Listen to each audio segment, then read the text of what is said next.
Learning objectives. After completing this module, learners will be able to understand and describe the architectural styles adopted by the rulers, especially Mughals, during the period of 8th to 18th centuries. Describe how the Mughal rulers got inspired by cross-regional styles and ideas and adapted these for creating complex architecture. Understand and learn about Chahar Baghs and how Shah Jahan adopted various formats of these gardens.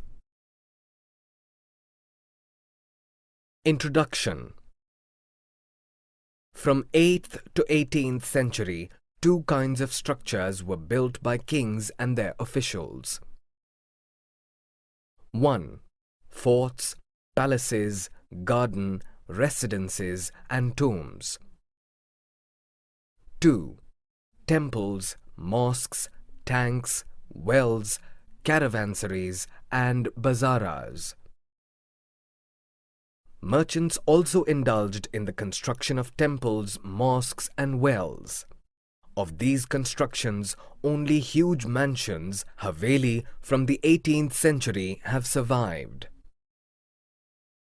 Addition of more rooms, doors and windows to the monuments was an architectural development that took place between 7th to 10th century. The trabeat or cobbled architectural style, which required the use of a beam across two vertical columns to add rooms, etc., was followed earlier. The trabeat style was used from 8th to 13th century to construct temples, mosques, tombs and buildings attached to large stepwells, baulis. The first floor of the Qutb Minar was built by Qutbuddin Aibak. The rest of the minar was completed by Iltutmish around 1229. A pattern is created by small arches and geometrical designs along with two bands of inscriptions in Arabic. It can be seen under the balcony. Placing inscriptions on the curved and angular surface of the minar must have been possible only by careful precision by extremely skilled craftsperson. Lightning and earthquakes, the onslaughts of nature, damaged it over a period of time. Repair work was carried out by Alauddin Khalji, Muhammad Tughlaq, Firuz Shah Tughlaq and Ibrahim Lodi from time to time. Temple construction in the early 11th century. Being places of worship, temples and mosques were constructed beautifully. They also stood for the power, opulence and devotion of the patron. According to an inscription in the Raja Raveshwara temple, the temple was constructed by King Raja Raja Deva to worship his god, Raja Raveshwaram. Kings of new dynasties coming to power asserted their moral right to be rulers. The fast-changing political scenario made it imperative for rulers to profess their close bonding with God through places of worship. The largest of all temples were constructed by the kings. These temples were miniature models reflecting the world ruled by the kings and their allies. By patronizing the learned and the pious, the kings sincerely endeavored to convert their capitals and cities into great cultural centers. Two major architectural developments during the 12th century were 1. Arcuate, an architectural form wherein the weight of superstructure or the structure above the doors and windows was borne by the arches. 2. The use of limestone cement increased considerably. Limestone cement was superior in quality. Its property of hardening into concrete when mixed with stone chips made construction of large structures easier and faster. Mosques and tanks. Mughal Emperor Shah Jahan's chronicler glorified the ruler as the architect of the workshop of the empire and religion. He also stated that a ruler brought the just rule of gods on earth. Persian court chroniclers considered the Sultan to be the shadow of God. According to an inscription in the Quwat al-Islam Mosque, God chose Alauddin as a king because he had the qualities of Moses and Solomon, the great lawgivers of the past. The greatest lawgiver and architect was God himself. He created the world out of chaos and introduced order and symmetry. Tanks. The Persian terms Abad meaning populous, prosperous, and Abadi meaning prospering or flourishing, both come from the word Ab, which means water. Several kings made water available to their subjects by constructing tanks and reservoirs. It earned them huge praises. Sultan Iltutmish is an example. He was praised and respected universally for constructing a large Hauzi Sultani, or the king's reservoir, just outside Delhi Ikuhna. Rulers built tanks and reservoirs of various sizes to be used by their subjects. They were sometimes built in a temple, mosque, or gurudwara. Why were temples destroyed? Since large temples symbolized a king's devotion to God and his power and wealth, an invader would always attack temples first. The Padayan king Shrimar Sri Vallabha invaded Sri Lanka in the early 9th century, defeated King Sena I 831 to 851, and plundered all the valuables including the golden statue of the Buddha.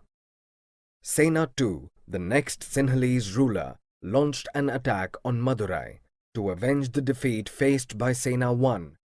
Victorious in his effort, he was able to restore the gold statue of Buddha. Similarly, Chola king Rajendra I built a Shiva temple in the early 11th century and placed many plundered statues including a sun pedestal and statues of Ganesha and Durga from the Chalukyas.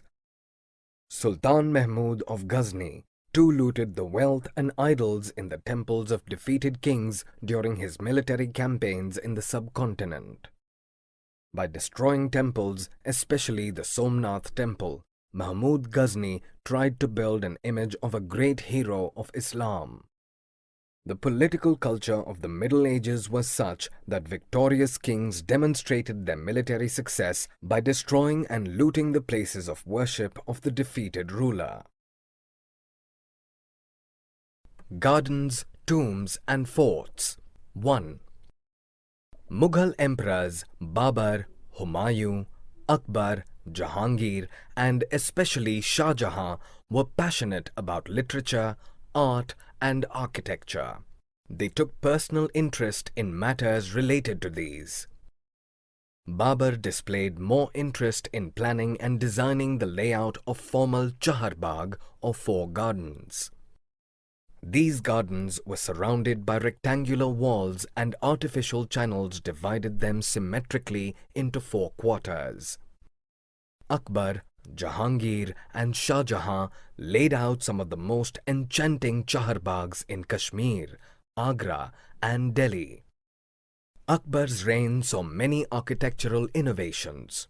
His architects drew inspiration from the tombs of his Central Asian ancestor, Timur. The most noticeable feature of the hitherto complex Mughal architecture was the central towering dome and a tall gateway as entrance to a building. Humayun's tomb is one of the earliest monuments following these innovations. The tomb, built in red stone edged with white marble, usually occupied the central position of a huge formal Chaharbagh.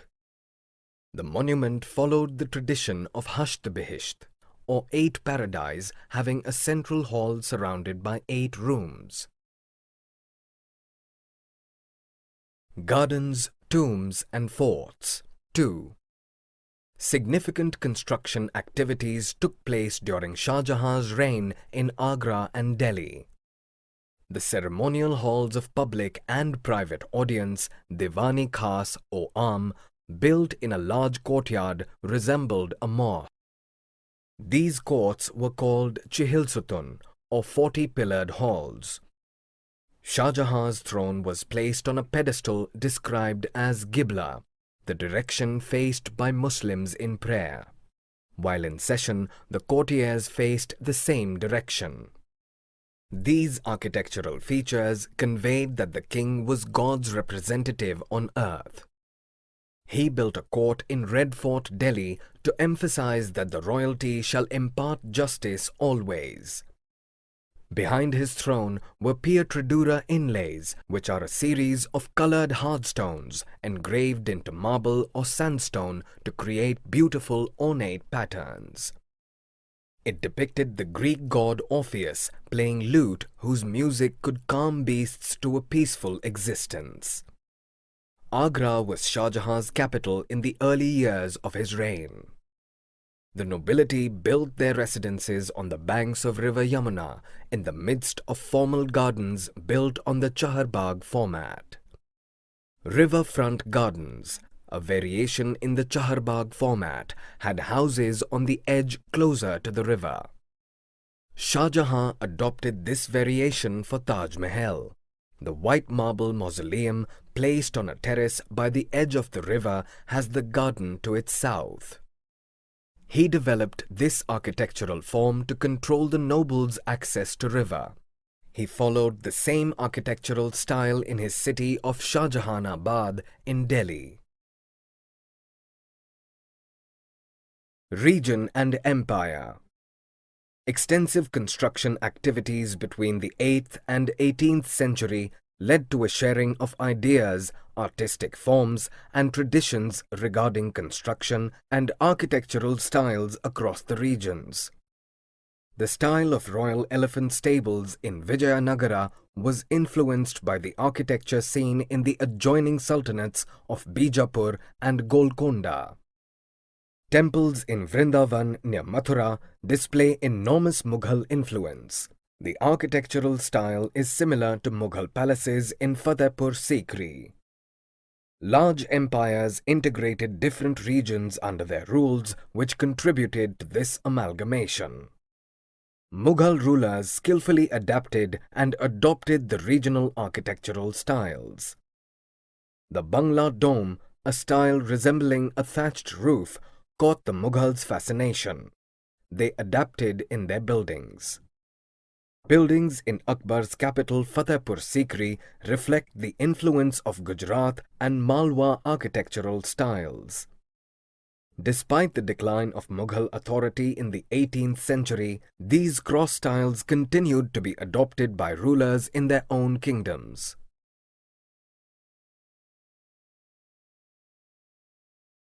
Summary. Let us summarize what we have learned. For the period between 8th and 18th centuries, starting with Babur, the Mughal emperors were very interested in planning and adapting various styles of architecture. Kings and their officers built two kinds of structures. Firstly, forts, palaces, garden residences, and tombs, safe, protected, and grandiose places of rest. Secondly, structures meant for the subjects' use and comfort and public activity such as temples, mosques, tanks, wells, caravan, serais, and bazaars. Qutbuddin Aibak had the first balcony and floor of the Qutub Minar, figure 1, constructed in around 1199. Rest was constructed by Iltutmish around 1229.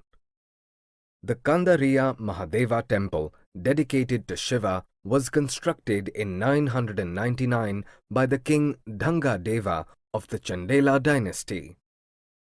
The Rajarajeshwara temple, built in the 11th century at Thanjavur, had the tallest shikhara amongst temples of its time. Behind Shah Jahan's throne were a series of pietra dura inlays. Pietra dura are colored, hard stones placed in depressions carved into marble or sandstone, creating beautiful ornate patterns. In Agra city, Shah Jahan's capital, the nobles had constructed their homes on the banks of the river Yamuna, in the midst of formal riverfront gardens similar to the Chaharbagh format but with a variation. Shah Jahan also adapted the riverfront garden in the layout of the Taj Mahal. The ceremonial halls of public and private audience, Diwani Khas or Aam, resembling a mosque, were built with a large courtyard. Mughal rulers were particularly skilled in adapting regional architectural styles. The creation of large empires that brought different regions under their rule helped in this amalgamation. When the kings